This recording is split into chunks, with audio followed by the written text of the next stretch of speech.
Hello students, तो कैसे हो आप लोग? सभी मज़े में, मस्त बिंदास एकदम कतई है भाई। पढ़ने के लिए हो गए नहीं तैयार, या आ गए सीधे मुंह उठा के ऐसे ही? प्रीवियस ईयर पढ़े होंगे, ठीक है, लगाए होंगे, पीछे की क्लासेस भी आपने अच्छे से देखी होंगी। तो आज की जो थ्योरी है, और एक बात और कि आज जो है परसेंटेज का हमारा क्या होगा, एंड हो जाएगा मेरे भाई। तो खुश हो जाइए, आज लास्ट टॉपिक होगा परसेंटेज में, ठीक है। और वेन डायग्राम जो होगा वो बचा हुआ था हमारा, वो आज हम कर लेंगे। वेन डायग्राम के बाद हमारा पूरा परसेंटेज क्या हो जाएगा, खत्म हो जाएगा, ठीक है मेरे भाई। तो थोड़ी सी थ्योरी में समझाना चाहूँगा वेन डायग्राम की, कि वेन डायग्राम ये चीज़ एक्चुअल में यूज कैसे करते हैं, हम क्यों करते हैं, ठीक है। ठीक, तो ये जो यूज किया जाता है वेन डायग्राम का, समझने की कोशिश करना है इस बात को, ठीक है भाई। वेन डायग्राम में क्या होता है कि हम दर्शाते हैं, जैसे हमारे पास स्कूल है, ठीक है, कोचिंग है, उनके अंदर कुछ बच्चे होते हैं जो भाई मैथ्स को पसंद करते हैं, है ना, कुछ बच्चे इंग्लिश को पसंद करते हैं, तो उनको हम क्या कर देते हैं, डायग्राम में, है ना, एक सर्कल बना के और उनको डिनोट करते हैं, उसी को वेन डायग्राम बोलते हैं, सीधी सी भाषा में, देसी भाषा में बात करें तो, ठीक है। जैसे मैं बात भी करूँ तो अगर मैंने आपके सामने बनाया ये, ठीक है, ये मैंने बना दिया कि एक स्कूल है भाई, ठीक है, क्या है ये, एक स्कूल है। तो स्कूल में जितने भी छात्र होंगे सारे 100% होंगे, है भाई, ठीक है, जितने भी छात्र होंगे स्कूल में वो कितने होंगे, 100% होंगे, ठीक है। अब यहाँ पे मैं आपके सामने है भाई दो सर्कल डिनोट करता हूँ, है ना। मैंने एक सर्कल ये बना दिया, ठीक है, दिख रहा है ना भाई मेरे भाई। चलो, एक सर्कल मैंने इसमें ये बना दिया, ठीक है। चलो, अब देखो भाई, हमने कहा कि कुछ बच्चे जो है जो इंग्लिश पढ़ते हैं, ठीक है, कुछ बच्चे जो है इंग्लिश पढ़ते हैं, मैंने उनको डिनोट कर दिया NE से, ठीक है। इंग्लिश पढ़ने वाले बच्चे मैंने मान लिए कितने भाई, इसके अंदर 45% है। कितने हैं, 45% है। मैथ्स पढ़ने वाले, अब मैथ्स पढ़ने वालों की बात करूँ तो NM मान लिया मैंने, मैथ्स पढ़ने वाले बच्चे मान लिए कितने हैं भाई, 60% है। मैथ्स पढ़ने वाले 60% है, ये वो है केवल, है ना। ये 45% वो हैं जो इंग्लिश पढ़ने वाले हैं, ठीक है, और ये 60% है, ये क्या है भाई, मैथ्स पढ़ने वाले हैं। आप कहोगे जी सर, ठीक है। तो आपने सर ये दो सर्कल बनाए हैं, लेकिन बीच में ये गैप हो गया, ये क्या है भाई, ये क्या है। देखो, अगर मैं बात करता हूँ इनकी, ठीक है, तो ये सर क्या है, ये इंग्लिश पढ़ने वाले, नहीं सॉरी, मैथ्स पढ़ने वाले हैं, रेड वाले मैथ्स वाले हैं, ठीक है। तो ये मैथ्स वाले हैं, ये कौन से हो गए भाई, इधर ये इंग्लिश वाले हो गए। जो बीच में कौन से आ गए भाई, ऐसा थोड़ी है कि भाई अरे कि इंग्लिश ही पढ़ने वाले होंगे, मैथ पढ़ने वाले होंगे। तो भाई पूरी कोचिंग की बात की गई है, पूरे स्कूल की बात की गई है, तो उसके अंदर दोनों होंगे, है ना, इंग्लिश भी पढ़ने वाले होंगे, मैथ भी पढ़ने वाले होंगे। तो बीच का जो कॉमन एरिया मैंने दर्शाया है, ये दोनों आ गए, जिसमें इंग्लिश भी पढ़ने वाले हैं और मैथ भी पढ़ने वाले हैं। आप कहोगे जी सर, कोई दिक्कत नहीं है, ठीक है। देखो, ये जो डायग्राम बनाया मैंने, अब इधर की बात करते हैं, अगर कॉमन की बात हो गई तो ये देखो, ये जो दिख रहा है आपको, ये वाली चीज़, ठीक है, ये वाली जो चीज़ बच गई, ये वाली चीज़, ये क्या है, ये केवल क्या होंगे, मैथ पढ़ने वाले होंगे, ठीक है, क्योंकि ये तो कॉमन आ गया ना, इसमें ये मैथ और इंग्लिश दोनों पढ़ने वाले हैं। लेकिन अगर मैं इधर की बात करता हूँ, ये ठीक है, तो ये क्या होंगे, ये केवल इंग्लिश वाले होंगे, है मेरे भाई, ये कितने होंगे, इंग्लिश वाले होंगे। अगर इनकी बात करता हूँ, ओवरऑल भी मान लेता हूँ मैं, दोनों सब्जेक्ट पढ़ने वालों की बात कर लूँ मैं, तो मैंने मान लिया कि दोनों सब्जेक्ट जो है 10%, दोनों पढ़ने वाले कितने हैं, 10%। ये इंटरसेक्शन मान लेते हैं हम, है भाई, ये इंटरसेक्शन मान लेते हैं, ई इंटरसेक्शन M मान लिया, ठीक है। आप कहोगे जी सर, कोई दिक्कत नहीं है, ये समझना है, बाकी हम करें तो जल्दी के लॉजिक लगाएंगे, डायरेक्ट इनमें आंसर हो जाएगा, कोई दिक्कत नहीं है, ठीक है। तो मेरे भाई देखो यहाँ पे, अब ये 10% ये हो गए सर कॉमन वाले। अगर 10% कॉमन वाले हो गए तो इंग्लिश पढ़ने वाले 45% थे, तो केवल इंग्लिश पढ़ने वाले, क्योंकि 10% तो इसमें शामिल है, तो 45 टोटल थे, तो 10% तो यहाँ आ गए, तो यहाँ कितने बचे होंगे, 35% बचे होंगे। आप कहोगे जी सर, है ना। अब यहाँ की बात करते हैं आगे, देखो मैथ के 60% थे, 60% तो 10% तो दोनों पढ़ने वाले हैं, तो इधर जो मैथ्स वाले बच गए, है ना, ये मैथ्स वाले बचे, ये कितने बचे होंगे भाई, ये 50% बचेंगे। आप कहोगे जी सर, कोई दिक्कत नहीं है, ठीक है, कोई समस्या है मेरे भाई। तो ये तो 35% वो हैं केवल केवल मैथ पढ़ने वाले, है ना।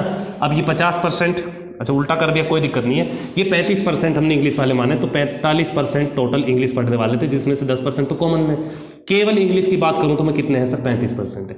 केवल मैथ की बात करें तो 50% है। ओवरऑल की बात करें टोटल तो 35-50 कितने हो गए, 85-85-10 95%, ठीक है। ये 95% वो हैं या तो इंग्लिश पढ़ते हैं या मैथ्स पढ़ते हैं या दोनों पढ़ते हैं इनमें से मेरे भाई, ठीक है। आप कहोगे जी सर, तो देखो मेरे भाई, अगर 95% टोटल 100% था, 95%, अब ये जो खाली जगह रह गई, ये भी तो कुछ होगा मेरे भाई, है ना। तो 95% तो इनमें शामिल हो गए, बाहर कितने बच गए, 5%। तो ये 5% कौन से होंगे, तो सर ये वो होंगे जो ना तो इंग्लिश पढ़ते हैं, ना मैथ पढ़ते हैं, ना दोनों पढ़ते हैं। समझ में इतनी बात। ये छोटा सा एक क्राइटेरिया है वेन डायग्राम का, यहीं से एक फॉर्मूला बन के आ जाता है। यूनियन की बात करें तो यूनियन जो होता है, ठीक है, तो ई यूनियन एम की बात करता हूँ तो इंग्लिश पढ़ने वाले प्लस में मैथ्स पढ़ने वाले, और घटा देंगे इनका इंटरसेक्शन, ठीक है। आप कहोगे जी सर, तो ये हमारे पास एक फॉर्मूला भी बन के आ जाता है।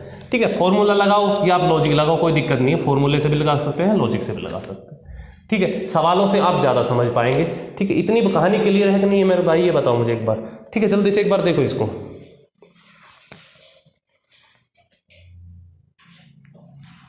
इतनी कहानी क्लियर है कि नहीं है बताओ। ये वेन डायग्राम में सिर्फ एक दर्शाने का तरीका होता है। ठीक है, वेन डायग्राम एक आसान सी चीज़ है, इसमें सिर्फ दर्शाया जाता है कि भाई ये वाले इंग्लिश वाले हो गए सर, ये मैथ वाले हो गए, अलग अलग हमने इसको क्या बना दिया, सर्कल बना के क्या कर दिया, डिनोट कर दिया इनको। ठीक है, कोई दिक्कत है तो मुझे बताओ, कोई दिक्कत नहीं है। चलो, जैसे मैं एग्जाम्पल की बात करूँ आपसे, एग्जाम्पल कहूँ मैं कि एक कक्षा में 40% विद्यार्थी चाय को पसंद करने वाले हैं। ठीक है, टी को पसंद करते हैं। 70% जो हैं वो कॉफ़ी पसंद करते हैं। ऐसे आपको सवाल दे दिए जाएंगे। ठीक है, 20% जो हैं टी और कॉफ़ी दोनों को पसंद करते हैं। ठीक है, टी और कॉफ़ी दोनों को पसंद करते हैं। तो आपसे पूछ लेगा तो बताइए दोनों को ना पसंद करने वाले कितने हैं। तो मेरे भाई आप देखो, 40 70 कितने हो गए, 110, 110 10 में 20 गए, कितना बचेगा, 90%। ये हम घटा क्यों देते हैं, क्योंकि दोनों में काउंट हुआ है। ये चाय में भी काउंट हुआ है, कॉफ़ी में भी काउंट हुआ है। तो जो काउंट एक्स्ट्रा 2 बार काउंट हो गया तो इसको एक बार हम कम कर देते हैं। तो इन दोनों को जोड़ के इसको घटा दो, डायरेक्ट आंसर आ जाएगा 90%। ये 90% कौन आए हैं मेरे भाई, ये 90% वो हैं जो चाय या कॉफ़ी दोनों में से पसंद करते हैं। ठीक है मेरे भाई, अब ना पसंद करने वाले तुम निकाल ही सकते हो। ओवरऑल कितना होता है, 100% होता है, तो बच गए कितने, 10%। आप कहोगे जी सर कोई दिक्कत नहीं। ठीक है, ये एक छोटी सी कहानी वेन डायग्राम की, ज़्यादा इसमें कुछ समझने की वो नहीं है। ठीक है, ज़्यादा स्ट्रेस मत डालना दिमाग पे इसमें, है ना, ऐसा कुछ नहीं है। ठीक है मेरे भाई, समझ में आ गया हो तो हम सवालों पे आए सीधा, इसमें सवाल लगाएंगे, अच्छे अच्छे सवालों से तुम्हारी सारी चीज़ें क्लियर हो जाएंगी। ठीक है, हो गया हो तो नोट में हटा देता हूँ इसको। चलो अब आते हैं सवालों पे, सवाल लगाते हैं। सवाल लग गया है शायद, है ना। चलो सवाल को पढ़ो आप। पहला ही सवाल क्या कहता है, देखो पहले सवाल में क्या कहा है कि एक परीक्षा में 52% छात्र हिंदी में, 42% छात्र अंग्रेजी में असफल होते हैं। यदि 17% छात्र दोनों विषयों में असफल होते हैं तो कितने प्रतिशत छात्र दोनों विषयों में सफल हुए। आपको असफल का दे दिया, सफल पूछा है, तो 52% हिंदी में, डायरेक्ट लिखो आप इसको, 52% हिंदी में। फिर उसने कहा कि 42% छात्र अंग्रेजी में, ठीक है, ये असफल होते हैं। और दोनों में कितने होते हैं, 17। तो दोनों में काउंट हुआ है, 2 बार काउंट हुआ है, तो एक बार इसको घटा देंगे। ठीक है, तो डायरेक्ट उत्तर आ जाएगा यहाँ से, 2 और 2 4। ठीक है, 14 में 7 गया, कितना बचेगा, 7 भाई, 4 4 8, 8 में 1 गया, कितना बचेगा, 77। 77% वो हैं जो फेल हुए हैं सभी में, या तो किसमें है भाई, या तो हिंदी में, हिंदी दिया ना है, या तो हिंदी में या अंग्रेजी में या सभी दोनों में। ठीक है, तो 77% आ गए। तो उसने पूछा क्या है, पास होने वाले, तो पास होने वाले हैं तो 100% है ओवरऑल, 100% में से घटा दो मेरे भाई, कितना आ जाएगा, 23% इसका सही उत्तर आ जाएगा। आपको जी सर कोई दिक्कत नहीं है। ठीक है मेरे भाई, ये सवाल का ये फॉर्मूला भाई तो है मेरे भाई, अरे ये फॉर्मूला ही तो लगा है भाई। ये हिंदी था, ठीक है, और ये इंग्लिश था। ठीक है, तो पहले हमने हिंदी वाले लिए, ठीक है मेरे भाई, फिर इंग्लिश वाले, और फिर दोनों में कॉमन जो था इंटरसेक्शन वो इनका हमने घटा दिया। ठीक है, ये फॉर्मूला लगाने की जरूरत नहीं है, आप डायरेक्ट लॉजिकली सोच लो ना मेरे भाई, दोनों को जोड़ के एक कॉमन है वो घटा दो, खत्म, सवाल आ जाएगा। ठीक है, चलो अगला सवाल लग गया, अगले सवाल की ओर बढ़ो, जल्दी से इसको बनाने की कोशिश करो।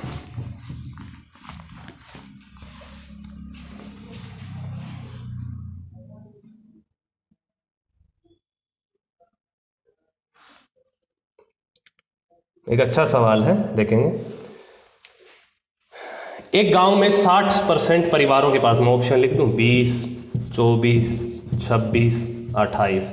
क्या कहा, एक गांव में 60% परिवारों के पास एक गाय है, 30% परिवारों के पास एक भैंस है तथा 15% परिवारों के पास दोनों हैं। यदि कुल परिवारों की संख्या 96 है तो कितने परिवारों के पास एक भी गाय या भैंस नहीं है। 100% की वैल्यू आपको दे रखी है मेरे भाई, कितना, 96। 100% की वैल्यू कितनी दे रखी है, 96 दे रखी है। तो हम सवाल बनाएंगे, क्या कहा है उसने कहा है कि 60% के पास भैंस है। आप कहोगे जी सर, ठीक है, 60% के पास गाय है, 30% के पास भैंस है, और कॉमन जो है 15 के पास दोनों है, तो कॉमन वाला जो है 15% हम घटा देंगे। कोई दिक्कत है, कोई दिक्कत नहीं है। ठीक है, तो ये इन दोनों को जोड़ के इसमें से घटा दो। तो इसमें से अगर मैं करना 15 में जोड़ दो 75%, कितना है मेरे भाई, 75% है। ये तो वो है जिनके पास गाय भैंस दोनों है। तो जिनके पास नहीं होंगे कितने बच गए, 25% बच गए। अरे बचेगा नहीं 25%, ठीक है, तो उसी की वैल्यू पूछिए। 100% की वैल्यू क्या दे रखी है मेरे भाई, 100% की वैल्यू कितनी दे रखी है आपको, 96 दे रखी है। 25%, 25% मतलब 4 से डिवाइड कर दो है मेरे भाई। 100 को अगर 4 से डिवाइड करें तो इसको भी 4 से डिवाइड कर दो, कितना आ जाएगा मेरे भाई, 24 चौका 96, तो कितने आ जाएंगे वो, 24 आ जाएंगे। बताओ इसमें कोई दिक्कत है, कोई परेशानी किसी प्रकार की तो नहीं, आगे बढ़ते हैं फिर। ठीक है, नोट कर लो इसको जल्दी से, अगले सवाल की ओर बढ़ो।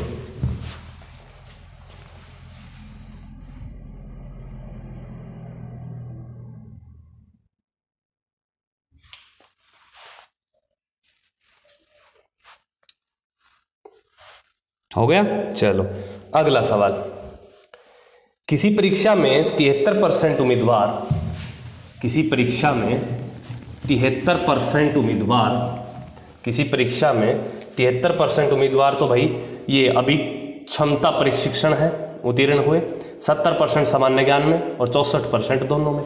कुछ नहीं है मेरे भाई, 73 प्लस में 70 माइनस 64 हो जाएगा। कितना बचेगा मेरे भाई यहाँ से, अगर करना चाहेंगे तो ये कितना आ गया, 143 है भाई, 143, 143 में घटाओ भाई, 13 में 4 गया, कितना बचेगा, 9 बचेगा। आप कहोगे जी सर कोई दिक्कत नहीं है, यहाँ से कितना बचेगा मेरे भाई, 12 में 6 गया 6, ठीक है, 69%, इतना ही आएगा ना। 13 में 6 गया 7, सॉरी 7 बनेगा क्योंकि 179, ठीक है, ये 79% आ गए। तो मेरे भाई बच कितने गए, 21% है ना, कितने बच गए, 21% बचे जो फेल हुए हैं। लेकिन सवाल में 6300 दिए हैं फेल हुए, तो 2100% की वैल्यू कितनी दे रखी है, 6300। कितना गुना है मेरे भाई, ये 300 गुना है। 100% आपसे पूछा है तो 100% भी कितना गुना हो जाएगा, 300 गुना हो जाएगा। तो टोटल आ जाएंगे भाई कितने थे, 30,000 थे। बताओ इस सवाल में क्या था, कुछ भी नहीं है मेरे भाई, कुछ भी नहीं है। ठीक है, चलो अगर ये सवाल हो गए हों तो जल्दी से इसको नोट करो, फिर बढ़ते हैं अगले सवाल की ओर मेरे भाई। जल्दी से नोट करेंगे इसको।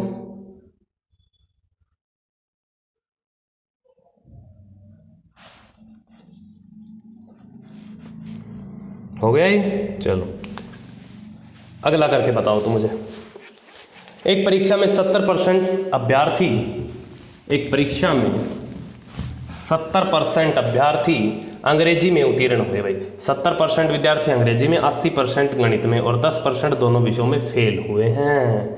ठीक है, यदि दोनों में 144 अभ्यर्थी उत्तीर्ण हुए तो कुल अभ्यर्थी कितने थे, आपको निकालना है कुल अभ्यर्थी कितने होंगे। आसानी सवाल है, देखो बनाने की कोशिश करते हैं। ठीक है, चलो देखो क्या कहा भाई, 70% अंग्रेजी में पास हुए। 70% मैं पास होने वाले लेता हूँ, 70% अंग्रेजी में पास हुए। आप कहोगे जी सर कोई दिक्कत नहीं है, ठीक है। फिर उसने क्या कहा, 80% गणित में पास हुए, तो 80% गणित में पास हुए, कोई दिक्कत है, आप कहोगे सर कोई दिक्कत नहीं है। अब 10% दोनों विषयों में फेल हुए हैं, 10% दोनों विषयों में फेल हुए हैं, तो पास कितने हुए होंगे, 90% दोनों विषयों में, तो 90% घटा देंगे इसमें से। तो यहाँ से कितना आएगा, 8 7 150, 150 में 90 गया, 60%। 60% वो है जो पास हुए हैं।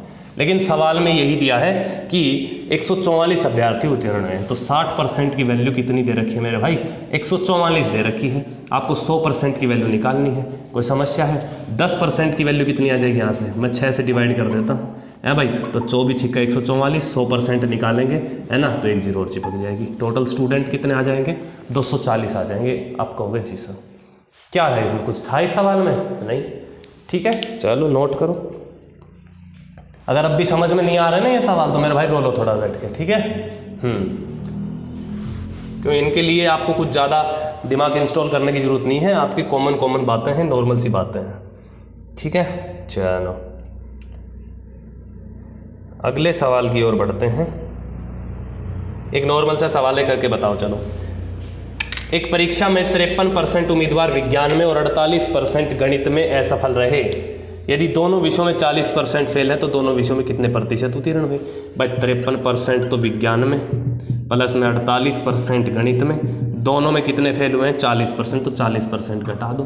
ठीक है, ये फेल वाला डाटा आ जाएगा है मेरे भाई, ये फेल वाला डाटा आ जाएगा। 53 और ये कितना हो जाएगा, 101 भाई, ये कितना होगा 101, 101 में 40 घटाऊंगा मैं, तो कितना आएगा, 61% आएगा। कितना आएगा, 61% आएगा। आप कहोगे जी सर, तो ये तो वो हैं फेल होने वाले, है ना, फेल होने वाले हैं। तो पास उत्तीर्ण कितने हुए होंगे, तो बच गए कितने, 39%। बच गए कितने, 100% में से घटा दो 61 को, 39%। इसका आंसर हो जाएगा। बताओ मेरे दोस्त क्या दिक्कत है। ठीक है, ये हो गए।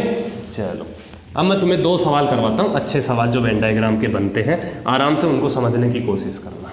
ठीक है, ये तो नॉर्मल सवाल थे हमारे। चलो अब आते हैं तीन वाले आपके नहीं है।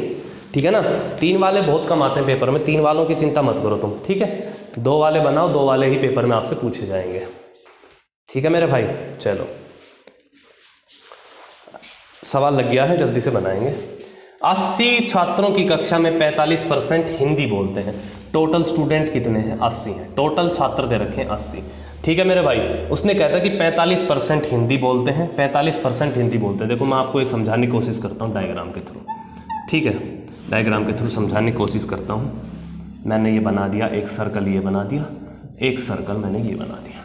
ठीक है, चलो 45% हिंदी बोलते हैं, मैंने ये मान लिया कि ये हिंदी वाले हैं, तो टोटल डाटा कितना है? 45% है, ये हिंदी बोलने वाले हैं। 40% केवल अंग्रेजी बोलते हैं, ये इंग्लिश वाला लिया है मैंने। 40% केवल ये वाले हैं, ये केवल। ठीक है, 40% केवल क्या है मेरे भाई? इंग्लिश बोलने वाले हैं। इधर नहीं है, सिर्फ केवल इंग्लिश बोलने वाले 40% और हिंदी बोलने वाले 45%। ये कॉमन एरिया है इनमें। ठीक है, चलो यदि किसी भी भाषा को नहीं बोलने वाले छात्रों की संख्या उन छात्रों की संख्या के बराबर है जो दोनों भाषाओं को बोलते हैं। ठीक है, ना बोलने वालों का और दोनों को बोलने वालों की छात्रों की संख्या बराबर है। मतलब अगर मैं इसको x मान लेता हूं तो ये भी x है। ठीक है, ये दोनों संख्या बराबर है। कुछ भी दोनों में से जो है, क्या कहा है कि एक भी भाषा ना बोलने वाला और दोनों में, ठीक है, दोनों बोलने वाले जो है बराबर है। ठीक है, तो मैंने ये x माना, ये भी x हो गया। कोई समस्या है? कोई समस्या नहीं। क्या था इसमें? कुछ भी नहीं था। मेरे भाई टोटल की बात करते हैं तो ये तो 45% है भाई, 45% होगा और ये 40%। टोटल कितना हो गया? आप यहाँ से देख पा रहे हो कितना हो गई? ये 85 हो गया। अरे 85 हो गया कि नहीं हो गया? टोटल की, क्योंकि इसने पूरा टोटल दिया ना, 45% तो ये है और 40% ये है, तो टोटल ये कितना हो गया? ये 85% हो गया। तुम्हें दिख नहीं रहा दो है भाई? ये टोटल, ये तो 45% दे रखा है। अरे दे रखा कि नहीं दे रखा? और ये 40% है केवल, तो टोटल 85% हो गया। तो बच गया कितना? 15%। अरे बचा होगा कितना? 15%। तो x की वैल्यू कितनी आ गई मेरे भाई? 15% आ गई। किसी को समस्या है? आप कहोगे जी सर कोई समस्या नहीं। पूछा क्या है उसने मेरे भाई? तो केवल हिंदी बोलने वाले छात्रों की संख्या ज्ञात करो। केवल हिंदी बोलने वाले, तो टोटल 45% है। 15% जो है वो दोनों बोलने वाले हैं, तो केवल हिंदी वाले कितने बचे होंगे? 30% नहीं बचे होंगे। केवल हिंदी बोलने वाले हैं भाई, टोटल ये 45% है, तो 15% तो ये हो गया। तो केवल हिंदी की बात की जाए तो केवल हिंदी तो ये बोलते हैं, तो 45 माइनस 15 करेंगे, 30% बचेंगे। ठीक है, तो 80 का 30% निकाल दो मेरे भाई, कितना आएगा? 24 विद्यार्थी वो हैं जो केवल हिंदी बोलते हैं। ये उम्मीद करते हैं ये सवाल तुम्हें समझ में आ गया होगा, है ना। थोड़ा जल्दी जल्दी करवा रहे हैं, इसलिए करवा रहे हैं क्योंकि ठीक है बोलने में तकलीफ हो रही है मेरे भाई, तबीयत खराब है हमारी। ठीक है, और सही है, हो गया समझ में? आया कि नहीं आया समझ में? समझ में आना चाहिए मेरे भाई। जल्दी से नोट करना चाहो तो नोट कर लो। अच्छा सवाल भाई।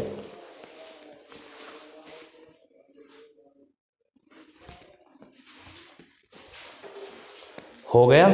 हो गया तो अगले सवाल की ओर बढ़ा जाए। लगाओ सर अगला सवाल, पेश किया जाए, है ना। 5-6 सवाल कर लिए वेन डायग्राम में, इससे मैंने सारे एक एक सवाल करवा दिया। ठीक है, इसमें जितनी टाइप बनती है उनका सभी का एक एक सवाल मैंने करवा दिया, कोई दिक्कत नहीं है। बाकी आपको मैं PDF दूंगा, उसके अंदर से आपको बनाने हैं। ठीक है, चलो लास्ट सवाल करते हैं। किसी परीक्षा में 40% छात्र हिंदी में, 55% अंग्रेजी में पास हुए। ठीक है, तो फिर से ये डायग्राम बनाना पड़ेगा, इसमें अलग से एक लाइन दी हुई है, हमने ये बना लिया भाई। ठीक है, चलो तो 40% छात्र हिंदी और 55% अंग्रेजी में पास हुए भाई। ठीक है, ये बना लिए मैंने 2 डायग्राम, इसके लो भाई। ठीक है, चलो 40% हिंदी, ये मान लिया मैंने हिंदी वाले। ठीक है, कितने हैं भाई? 40%, कोई दिक्कत नहीं है। फिर अंग्रेजी में पास हुए हैं, ये इंग्लिश वाले हो गए। ये कितने हो गए मेरे भाई? ये कितने हैं? 55% है। ये कितने हैं मेरे भाई? 55%। आप कहोगे जी सर कोई दिक्कत नहीं है। यह ज्ञात है कि दोनों में असफल छात्रों की संख्या उन छात्रों के मुकाबले दोगुनी है जो दोनों में उत्तीर्ण हुए हैं। ठीक है, उन छात्रों की जो उत्तीर्ण किसी में ना है ना, उन छात्रों की संख्या जो उत्तीर्ण हुए हैं उनसे दुगनी है। अगर मैं इसको x मानता हूँ, ये x है भाई दोनों में, तो उसकी दुगनी 2x हो जाएगा कि नहीं हो जाएगा? आप कहोगे जी सर कोई समस्या नहीं है। किसी प्रकार की दिक्कत है तो बताओ, है मेरे भाई? कोई दिक्कत नहीं है, कोई दिक्कत नहीं तो आगे बढ़ो। ठीक है, चलो अब उसने पूछा है दोनों विषयों में 16 छात्र फेल हुए हैं। कितने भाई? 16 छात्र फेल हुए हैं। तो छात्रों की कुल संख्या बताओ कितनी है। देखो मेरे भाई, अगर 40 55 है ना, इन दोनों को ऐड करके कॉमन घटाता हूं तो मैं टोटल आ जाएंगे ये वाले, ठीक है, ये वाले आ जाएंगे जो दोनों में क्या है, पास है ना, दोनों में क्या है मेरे भाई, पास होने वाले, पास का डाटा दिया है, पास ही मान लो, ठीक है। तो 40 + 55, 40 + 55 माइनस एक्स हो गया। अब अगर मैं +2x और ऐड कर दूं, ठीक है, +2x, तो ये 100% होगा कि नहीं होगा? आप कहोगे जी सर भाई 100% होगा, ऑब्वियसली बात है, ठीक है, 100% होगा। बस आप यहाँ से सोल्व कर लो मेरे भाई। तो यहाँ से तो कितना आया, x आया, कोई दिक्कत? यहाँ कितना 95, उधर जाएगा 5%, तो x की वैल्यू कितनी आ गई यहाँ से 5%, तो 2x की कितनी रही होगी, 10%, 2x की कितनी रही होगी, 10%। लेकिन सवाल में क्या है कि 16 वो छात्र हैं जो फेल हुए हैं, तो 10% की वैल्यू कितनी दे रखी है आपको, 16 दे रखी है, तो 100% की वैल्यू निकालनी है, कितनी हो जाएगी मेरे भाई, 160 हो जाएगी। ये इस सवाल का उत्तर हो जाएगा, ठीक है। उम्मीद करते हैं ये सवाल अच्छे से समझ में आया होगा। मैंने वेन डायग्राम के ज़्यादा सवाल तो करवाए नहीं हैं, मैंने फिक्स सवाल करवा दिए हैं, ठीक है। हर टाइप का मतलब जैसा जैसा सवाल बनेगा वैसा वैसा सवाल हमने कर लिया है, ठीक है मेरे भाई। उम्मीद करते हैं आपको अच्छे से समझ में आया होगा। अच्छा, नोट करना, जल्दी से इस सवाल को नोट करो, जल्दी से नोट करेंगे। हो गया नोट? चलो, तो कैसा रहा परसेंटेज हमारा? परसेंटेज ज़्यादातर हमारा खत्म हो गया। प्रैक्टिस की कहोगे तो प्रैक्टिस हम करवा देंगे। पहले हम नया टॉपिक कर लेते हैं और साथ में जो हमारी SSC GD वाली मेरे दोस्त चल रही है ना प्रैक्टिस, उसको साथ में रखेंगे और वहाँ आपको दबा के सवाल प्रैक्टिस करना है, ठीक है। 20 का सेट होगा, डेली क्लासेज होंगी वो, ठीक है। डेली कहने का मतलब अल्टरनेट चल रही है हमारी, अल्टरनेट चलती रहेंगी, ठीक है। तो मिलते हैं फिर अगली क्लास में, अब के लिए बाय, ठीक है मेरे भाई।